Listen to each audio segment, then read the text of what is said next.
Best worst case scenario podcast.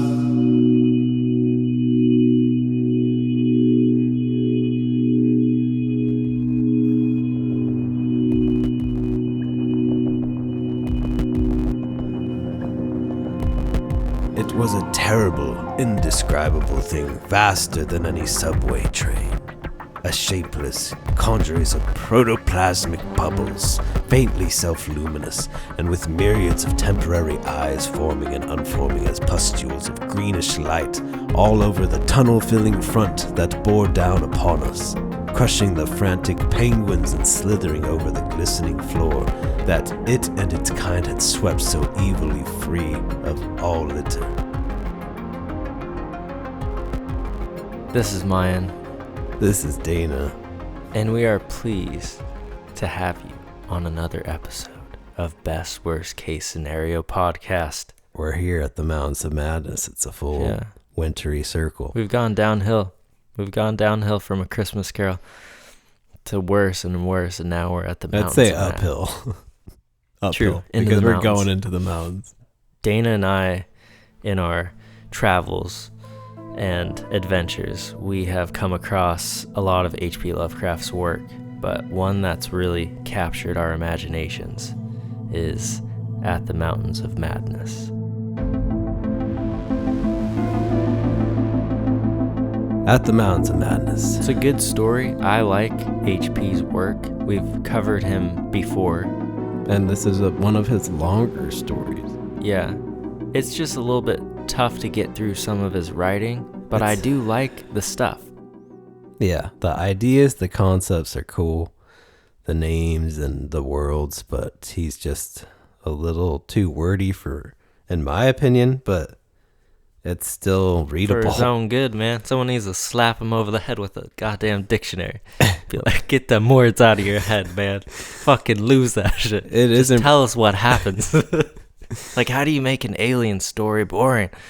It's impressive, actually. Like, kind of amazing. It's impressive, the amount of detail he puts in there. I wonder if he wrote with like a big, thick dictionary right next to him.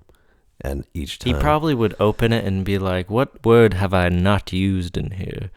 Or in like 20 sentences. Blasphemy. Grotesque. Indescribable.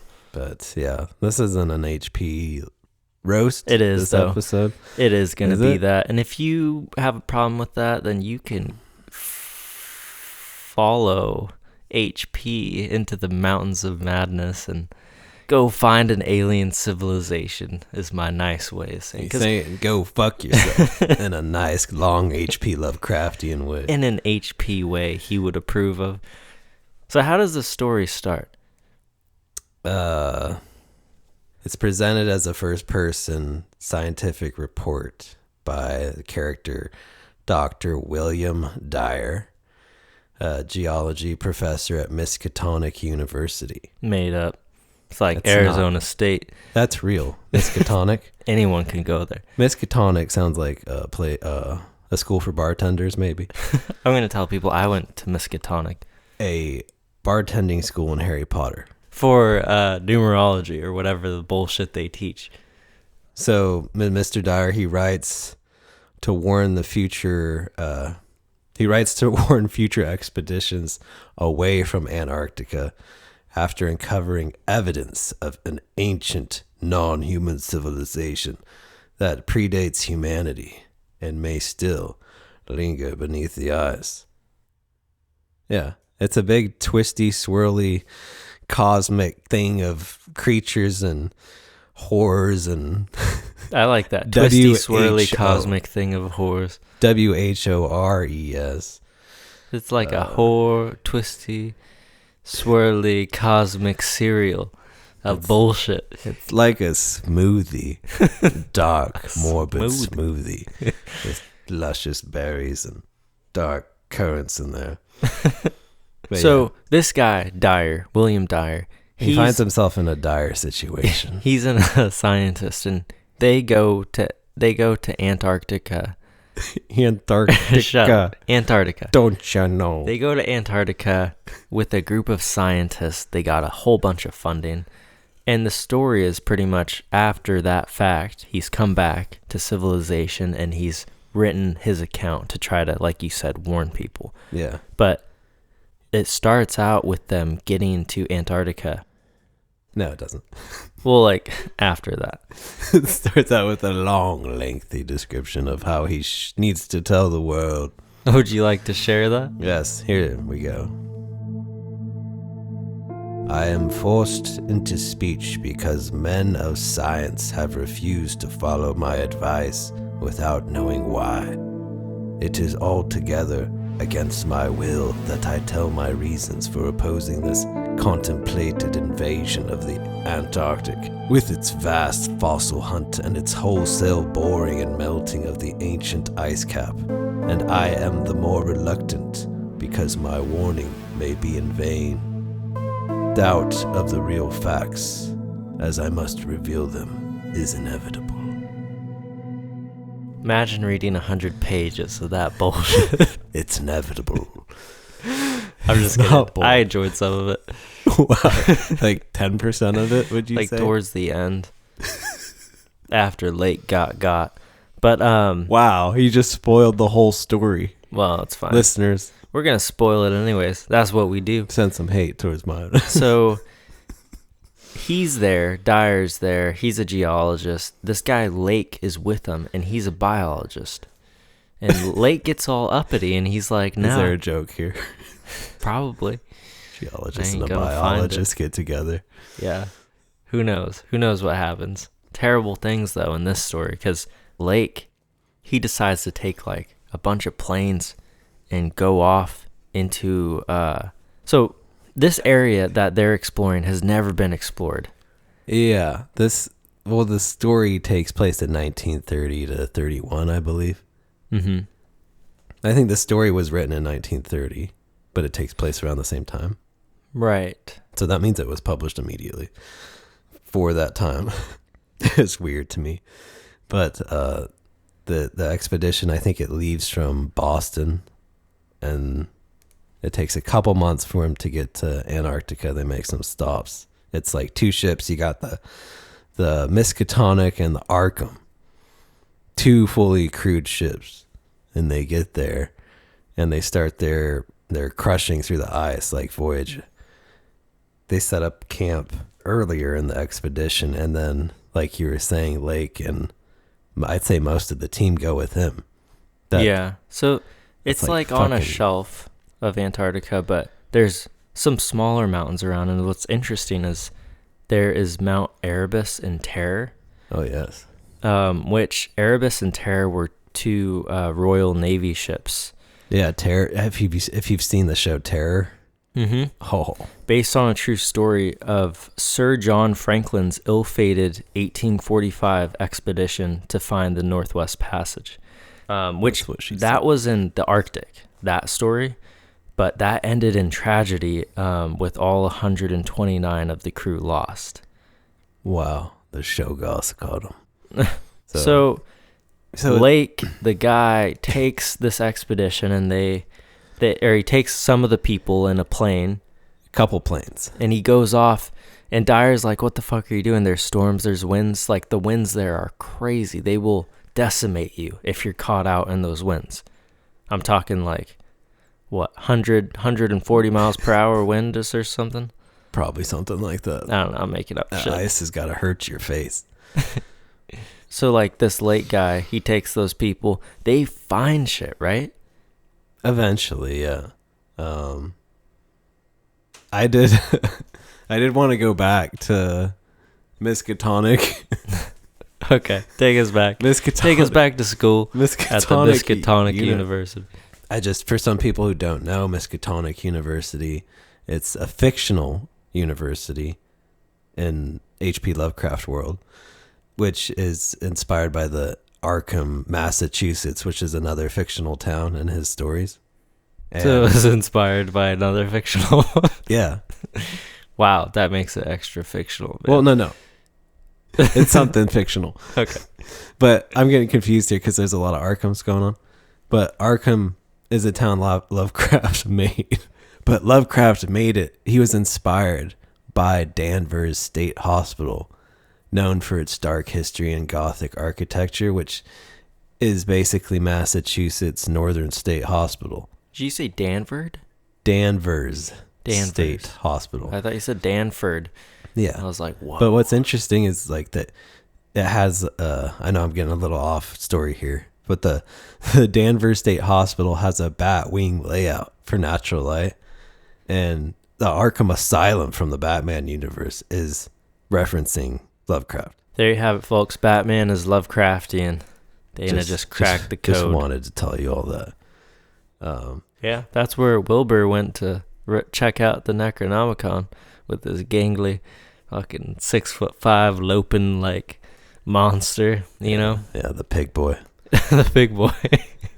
That's from the Dunwich Horror episode, which you should definitely check out. But yeah, episode 32. we've talked about the Miskatonic a few times.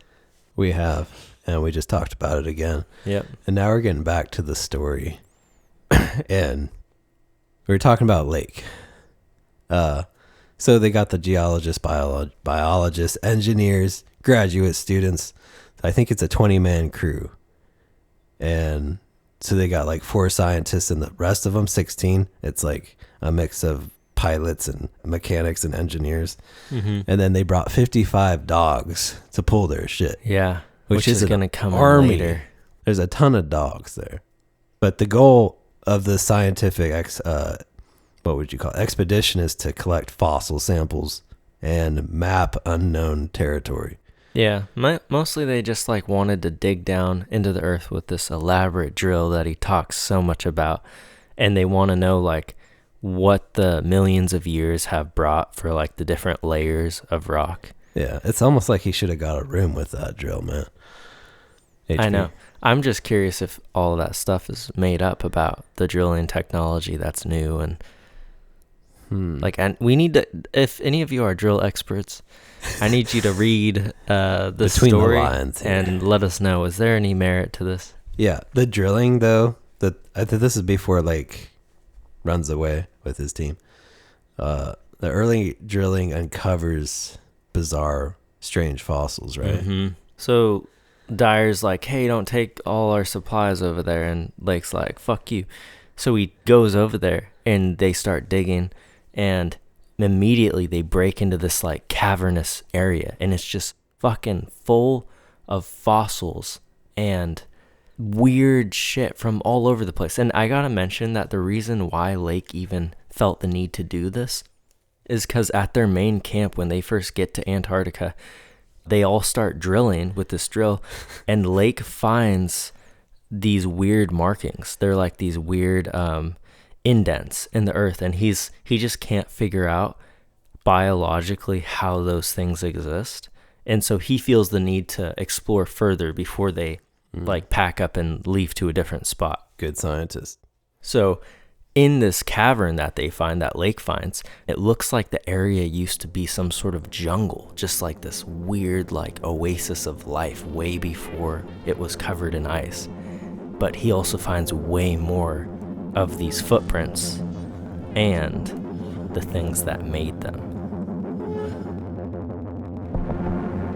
So the drilling happened first. They found some weird shit, I think.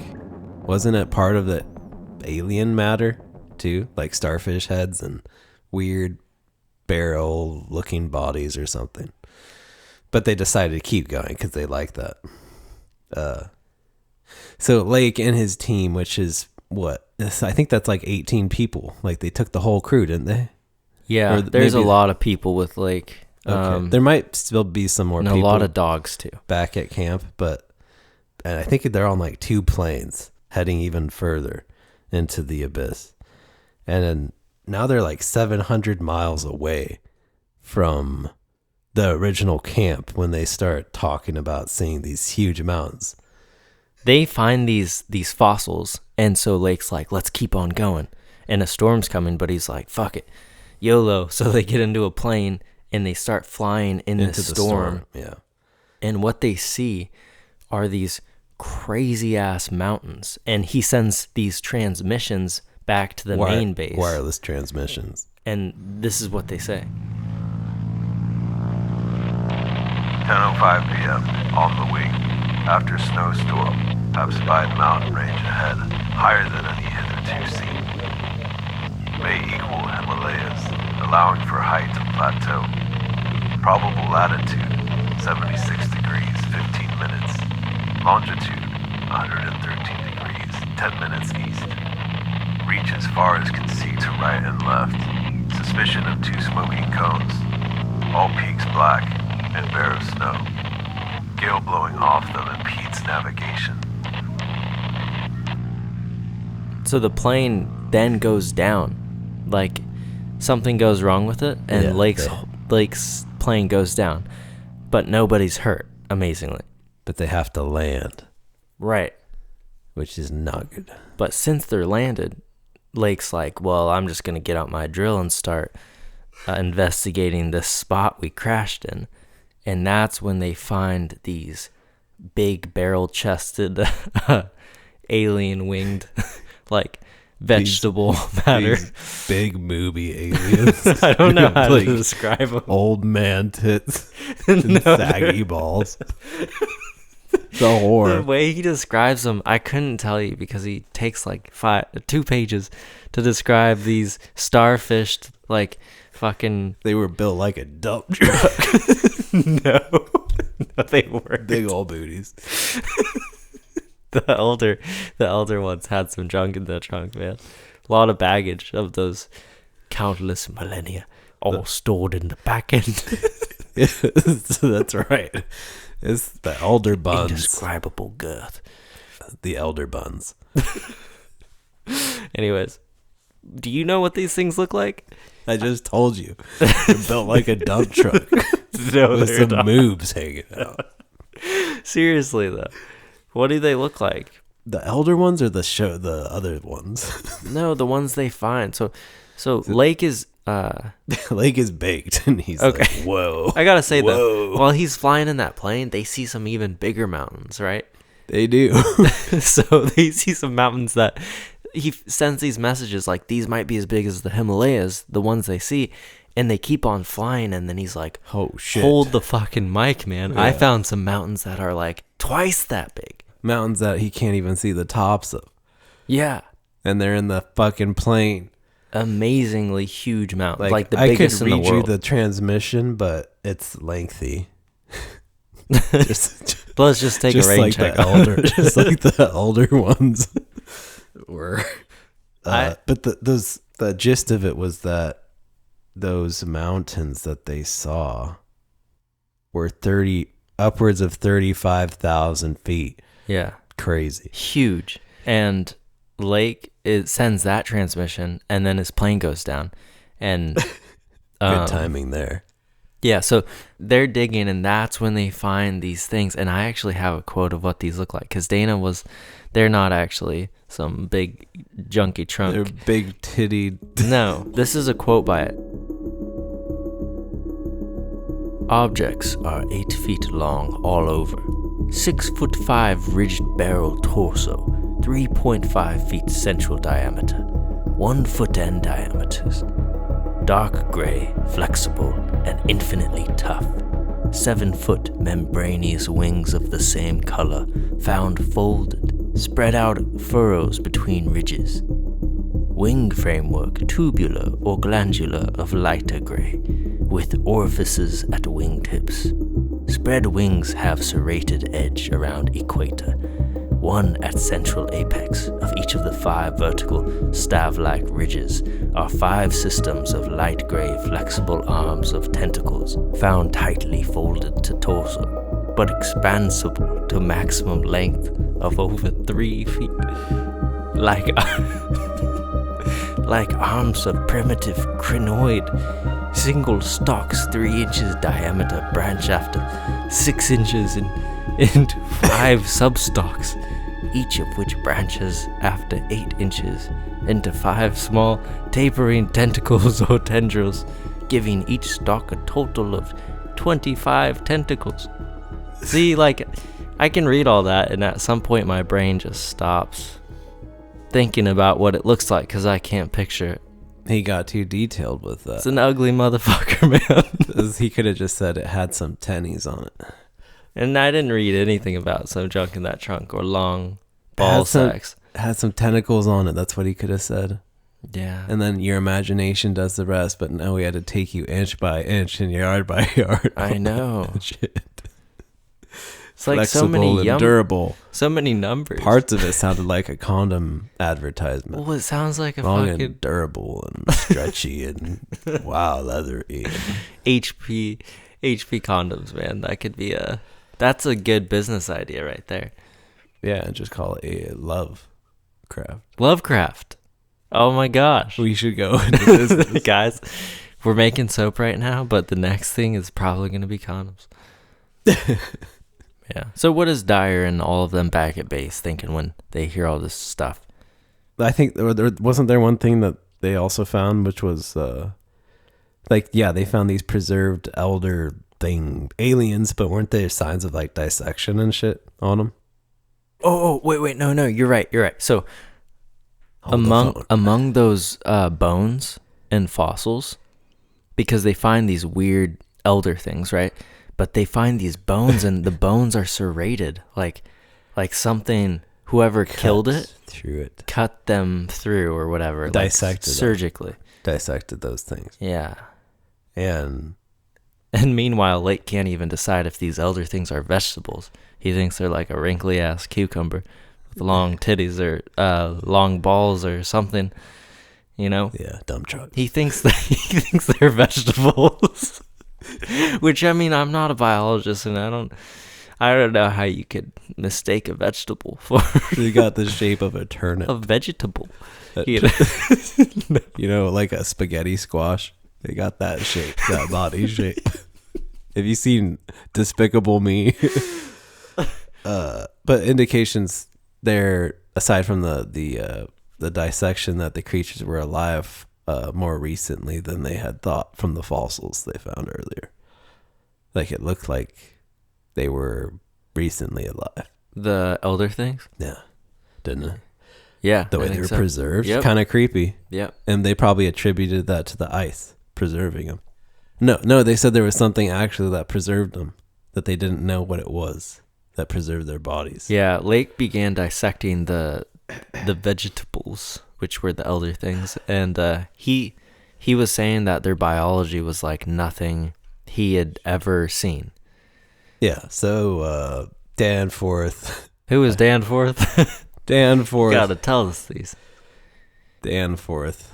I don't know about the name, but Danforth and Dyer are back there, and they get that transmission, and they're like, fuck yeah.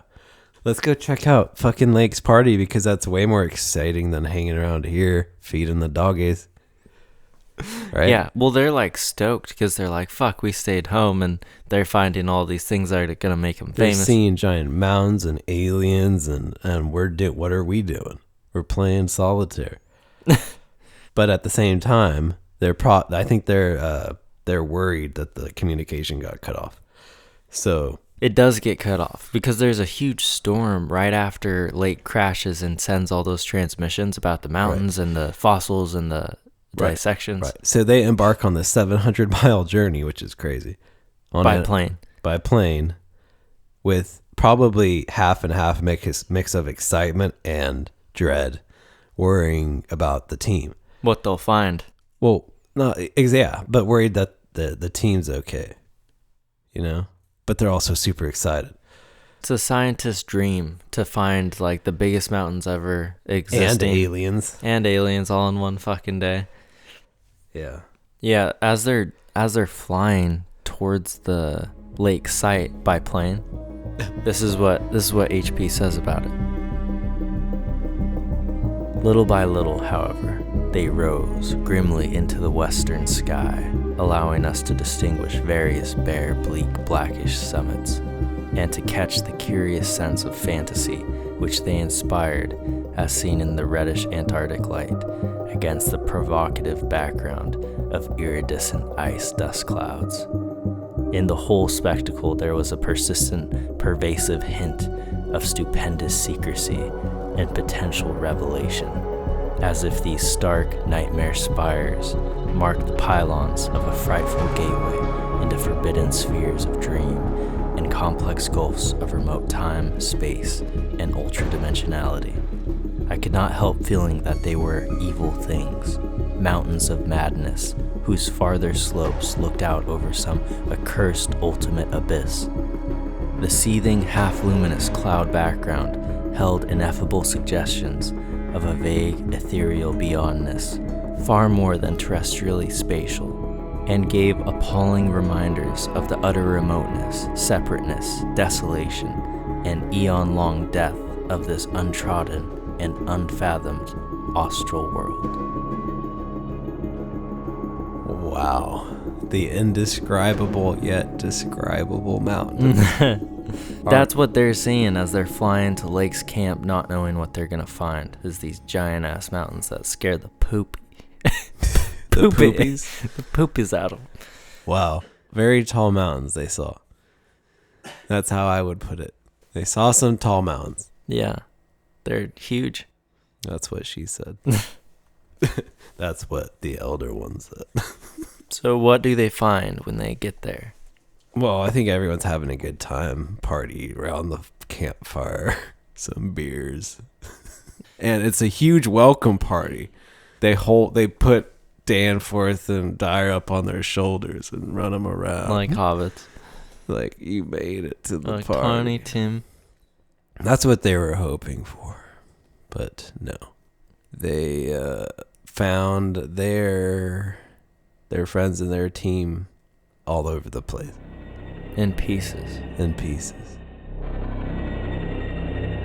Yeah, so they get there and they see a terrible mess. Their friends, the camp is in disarray. It looks like their friends became the specimens. Yeah, dissected. They're everywhere, spread out, cut up, they're not all cut up, but they're fucked up. Mm-hmm. It looks like a shark attacked them on the land. Yeah, and took their spleens. And also buried the elders, some of the bad remains, because they had like 6 or 8 samples. I believe so. And a few of those were perfectly intact. The intact ones were gone, whereas the ones that were damaged were set in these icicle like little burials with like stars with and a giant bust for them. The only thing. Oh, it gets me every time. Yeah, dump trucks. Mm-hmm. And the dogs were dead too. Yeah, I think. And I gotta say, in the transmissions before Lake got he said that the dogs really hated the smell of the specimens and that the dogs were losing their minds so much that Lake had to put them in their own like igloo far away from the camp and the specimens. But yeah, the dogs literally couldn't take the scent and they were losing their minds. Yeah, like The Thing, the movie. The movie's so similar to this story. Like the outpost, them having the storm, the dogs going crazy. Mm-hmm. And then, in the remake, I think there's a scene where like one of the dogs is the thing and all the dogs are there losing their shit and they're all penned in with this thing and it starts growing and changing and like that was in tentacles coming That was the Thing with Kurt Russell. Yeah. Was it? Oh shit, you're right. And probably then it both. Has the tentacles and shit and the dogs are like, dude, that was fucked up. Terrifying. Yeah. Like I know those special effects were just like little rubbery tentacles, but I was like grossed out watching that. Yeah. So Lake's camp is gone. They were turned into soup. Yeah. But what's weird about it is it looks like they were dissected in a way, like fine cuts. Mm-hmm. So it didn't exactly look like an animal attack. Because my mind would go to polar bear. Like a herd of polar bears just came in and... See, this is a clear and cut case. This is just some polar bear activity. Yeah. But the thing is wash it all down with a Coke. one of the guys was missing, and so Danforth and Dyer kind of were thinking, they're like, I bet this guy snapped and killed them all And also the winds from that storm kind of also just like trashed the place. So they might not have lived even if they didn't get murdered. Yeah. So they're going to die either. It's weird that they noticed he was missing and a dog was missing.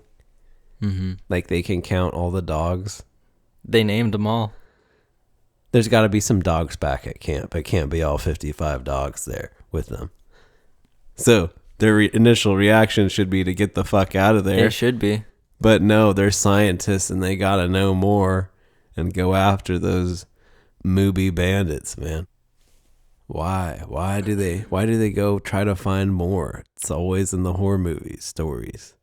I think The normal people would turn around and get the fuck out of there.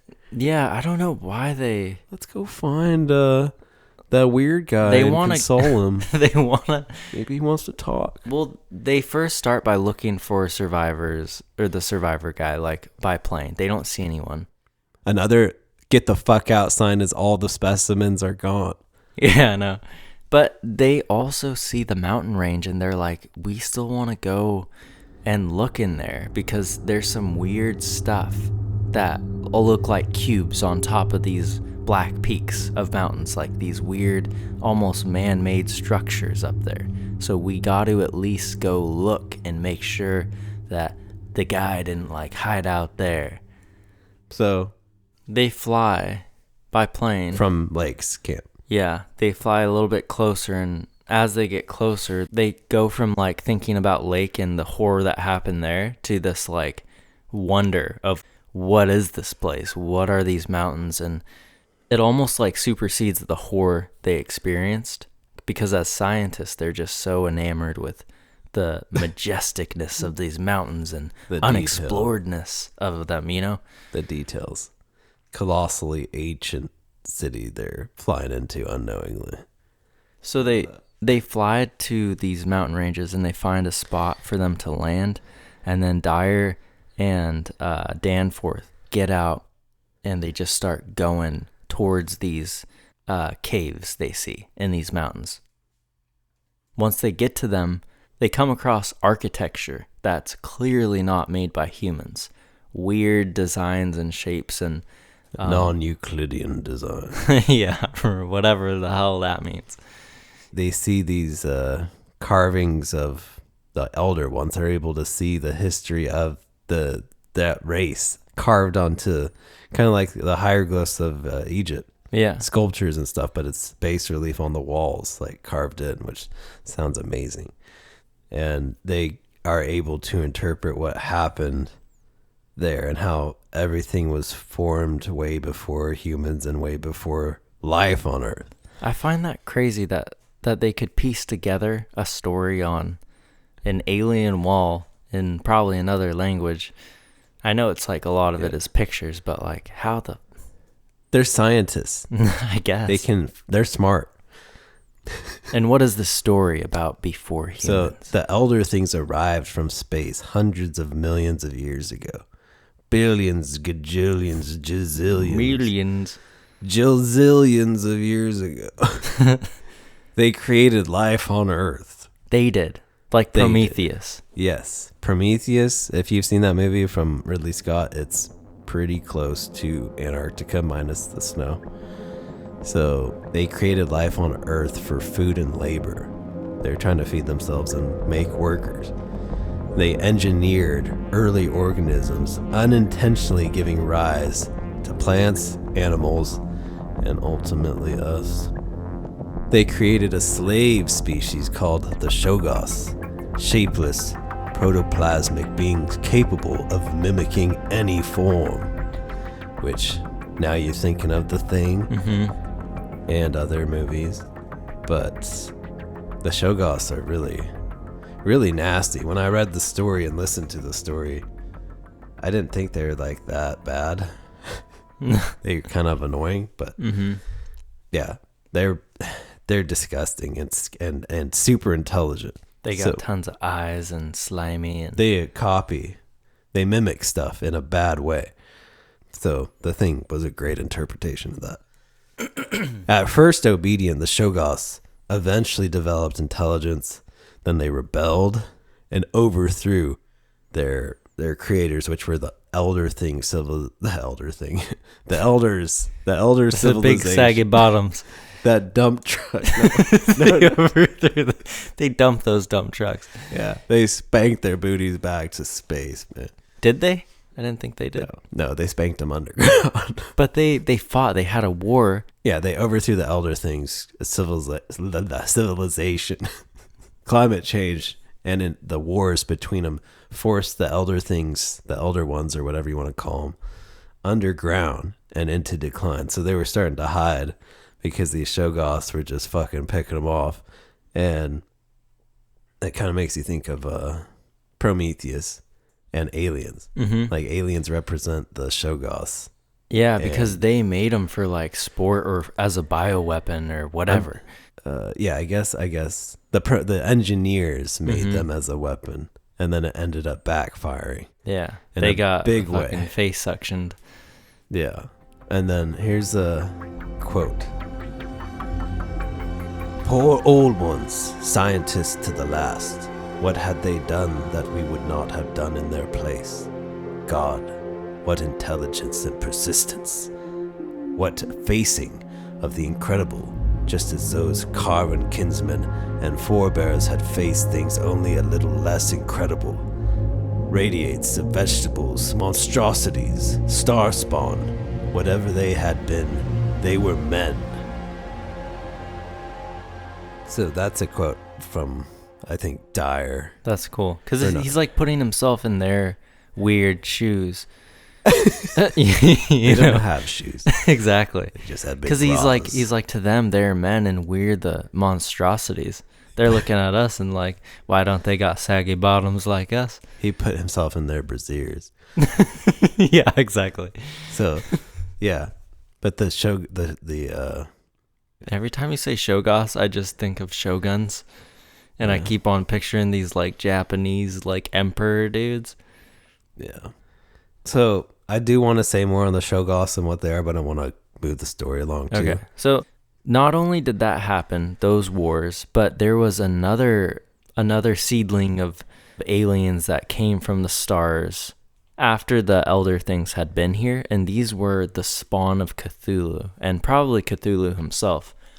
And these are in the story of H.P. Lovecraft's like mythos and stuff. Like these things come in as the things you see in Shadow over Innsmouth. They're like fish, Cthulhu, like god-like things. They're just evil.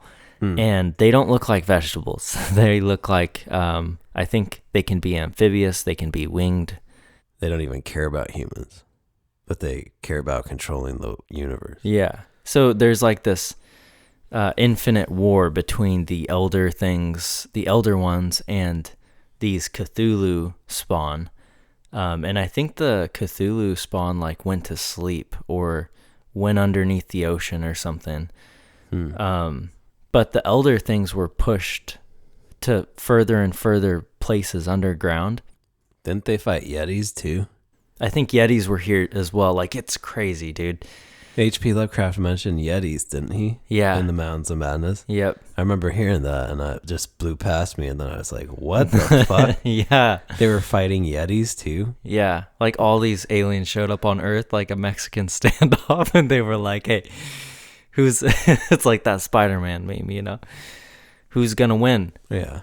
And Cthulhu is the same type of creature as like those things out of the stars that are almost another dimensional. This is what it said. It said the elder things, the elder ones were like flesh and blood, like us kind of, but Cthulhu and the old ones, or whatever he calls them, The great ones. These things are almost interdimensional. So in the Dunwich Horror, those things that come down from the mountains and they're invisible, those are like a not quite a kind of creature as the physical. They're almost from another dimension entirely.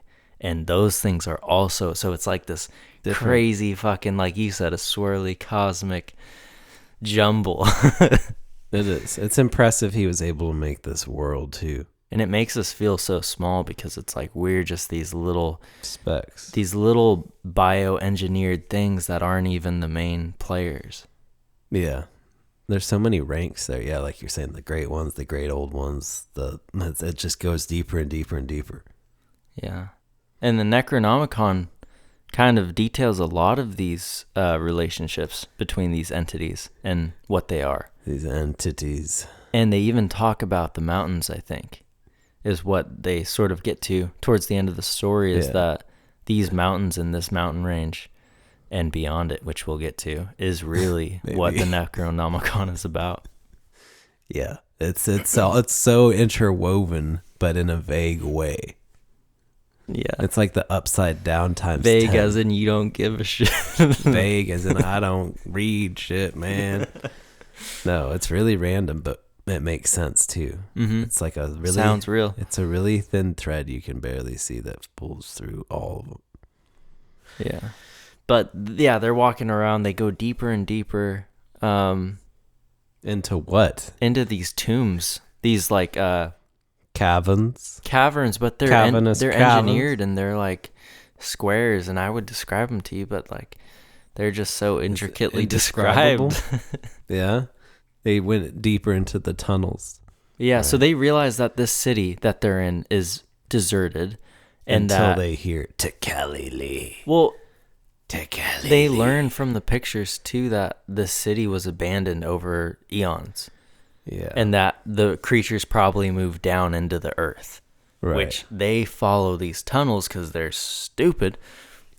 Wow. They're like, well, let's go find these caverns and that at the part, bottom. That part of them looking at the murals and realizing like, oh shit, these aliens, these crazy, evolved, powerful, intelligent aliens fell from something else has got to be such a creepy feeling.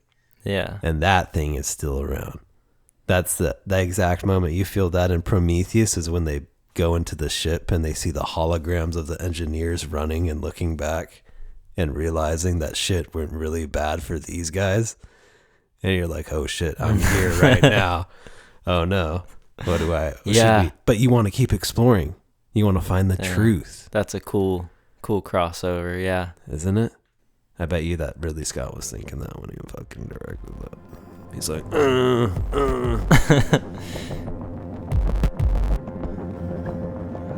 It was a terrible, indescribable thing, vaster than any subway train. A shapeless congeries of protoplasmic bubbles, faintly self-luminous, and with myriads of temporary eyes forming and unforming as pustules of greenish light all over the tunnel-filling front that bore down upon us, crushing the frantic penguins and slithering over the glistening floor that it and its kind had swept so evilly free of all litter. I gotta say, that thing is terrifying, and what we didn't mention is that they walk down to like pretty much the base of the caverns where it goes into this pool, and they see that thing, but not before they see some 6 foot tall fucking penguins walking around. Weren't they taller? No, they're like 6 feet tall though. Albino penguins. And it's just terrifying. Like that might be scarier. But I think he does have a biasness against penguins. He does. What's wrong with penguins, man? I think what's wrong with H.P. Lovecraft? Because that guy, I think, was scared of everything, including people. Penguins, huh? Including people and penguins. Isn't it interesting that in Batman, the villain is a penguin? Oh, shit. Wow. Oh, my God. Oh my God. It's like they tapped into his psyche, man. Fucking whoever wrote that. I forgot who wrote that. I should know it. But they were probably drawing from this story too. It all connects, guys. Here's some quotes too from the story. Helps paint the picture of how much he hated penguins. He says, "On the barren shore and on the lofty ice barrier in the background, myriads of grotesque penguins squawked and flapped their fins, while many fat seals were visible on the water. But they're so cute." And then he says, "The penguin-fringed abyss. And all the birds had flown away, save only the great, grotesque penguins." What? Penguins waddling around. They're so cute. That's how I walk. Come on, man. He ain't got no heart. That's how I walk to the bathroom at night. He's truly a nihilist if he thinks penguins aren't cute. Yeah. So where were we again? I don't know, man. Shoggoths. In some other fucking We're galaxy. talking about Shoggoths, basically, and how they can change shape and sprout eyes and limbs and mouths just like the thing. And it's nasty, and they're nasty. They do emit sounds, though, which is interesting because they were the labor force, the slaves to the elder things, and then they rebelled and got smarter and stronger. But they're still imitations. They're almost like AI, but a genetic version where they just take what you give it.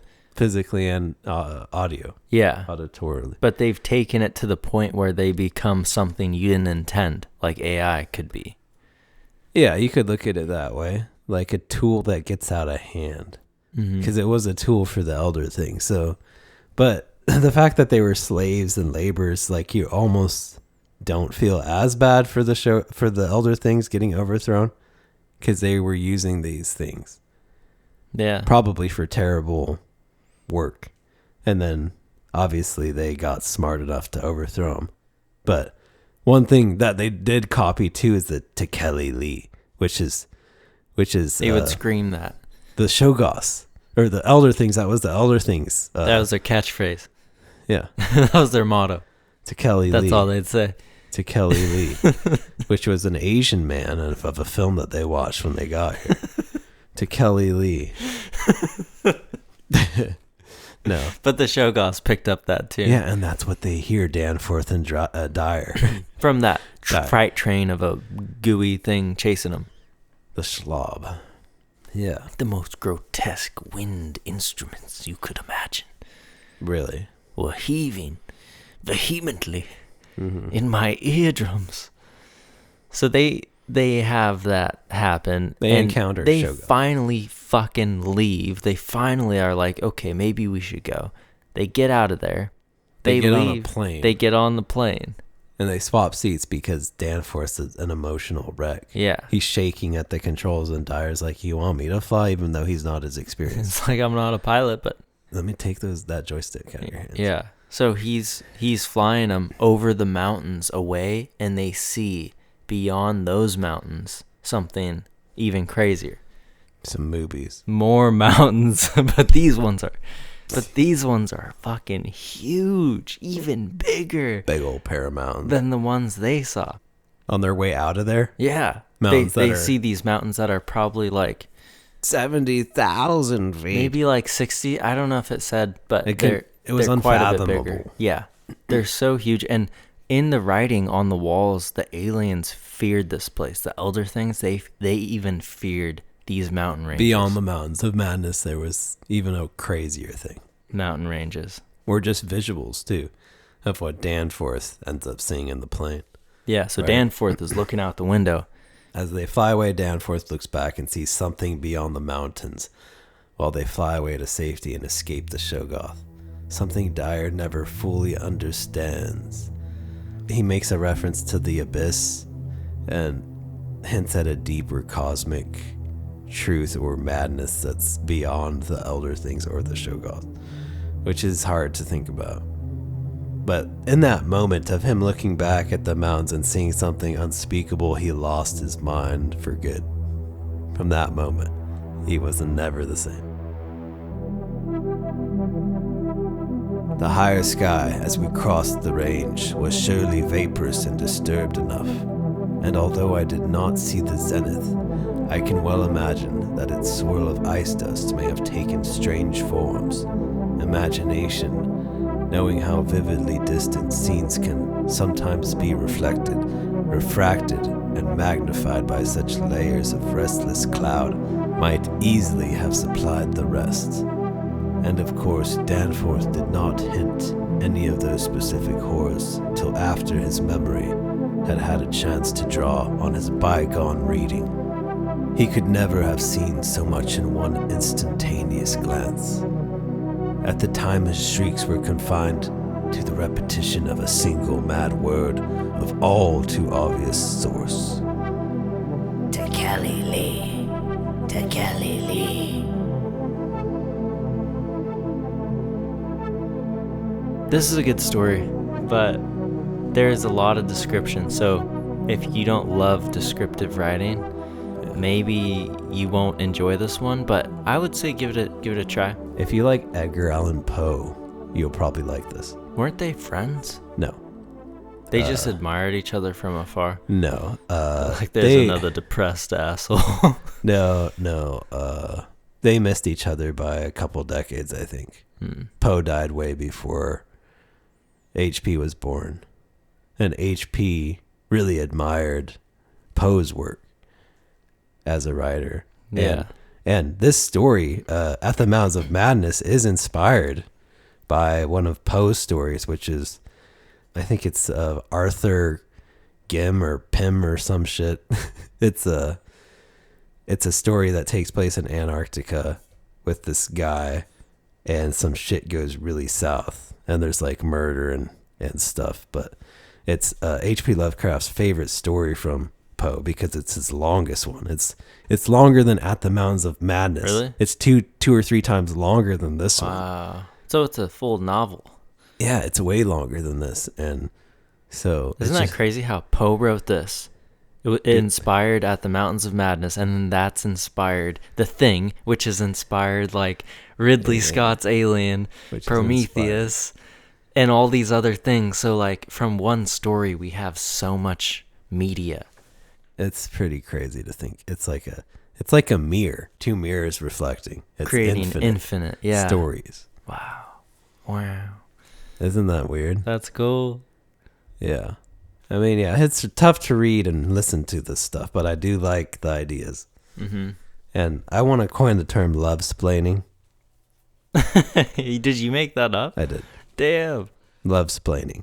It's overly detailed explanations of vagueness. That's what Lovecraft does every page. He overly detailed things that are vague already.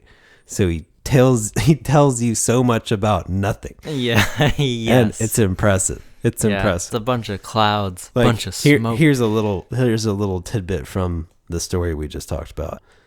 It would be cumbrous to give a detailed consecutive account of our wanderings inside that cavernous aeon-dead honeycomb of primal masonry, that monstrous lair of elder secrets which now echoed for the first time, after uncounted epochs, to the tread of human feet.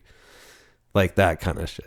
It would be cumbrous, and then he's like, but this lone refuge was now stripped from us, and we were forced to face definitely the reason-shaking realization, which the reader of these pages has doubtless long ago anticipated. I can scarcely bear to write it down in black and white even now, but perhaps that will not be necessary. Okay, you just hit on something. This is why it bugs me when I'm reading this stuff. It's because he'll start to say something in a sentence, and he'll take a hard left in the same sentence, almost like he writes a parentheses for like a whole paragraph of like, this is what I'm saying. But also, and it's like, dude, just like start a sentence and finish an idea. Yeah. I'm a fan, but I'm also a critic, man. Yeah. Well, he's inspired so many cool stories and movies and books and games. You know. He has. But I kind of see why he wasn't super successful at the time. Yeah. Because nobody could read his shit. Yeah. Back in the day, they were probably even more closed-minded. Yeah. Like, what is he talking about, George? I don't know. Yeah. It's tough.